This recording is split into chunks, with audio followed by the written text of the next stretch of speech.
युवक को पिटी पिटी हत्या पुरी जिला ब्रह्मगिरी तियारपारी गांव में घटी हत्याकांड। सामान्य बचस्तारू गोटे परिवार लोके मिलित भाव जड़े युवक को पिटी पिटी हत्या करथिबा अभियोग होईछि। मृत युवक ना नकुल सामल तांकु नड़िया गछरे बांधी पिटी पिटी हत्या करा जायथिबा अभियोग होईछि। हत्याकांड पर मृतकों घर द्वार मुहरे मृतदेह रखी अभियुक्त माने फेरार हो जाइछन्ति। पुलिस घटनास्थल में पहुंची मृतदेह जबत करबा सह घटनार तदंत चलाइछि। से घर आगे गोटे गाड़िया थिला से कौन ताकू फिंगी देले से गाड़िया को ये सेठू गाड़ी गुलुच कला घरे सेठू गोड़ेई आसिले डोमाहार बंश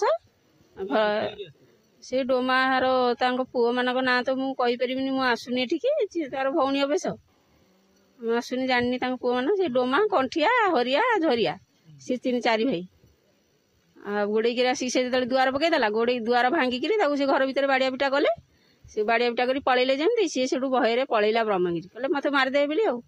ब्रह्मगिरी रिटर्न आइला फगुआर वंश बाड़ी मारिदे राति यहाँ गोटे ब्रुटाल मर्डर केस बोली आम अनुभव करुँ प्राथमिक भाव कारण बॉडी जो मल्टीपल ब्लीडिंग इंजुरी अच्छी तार बॉडी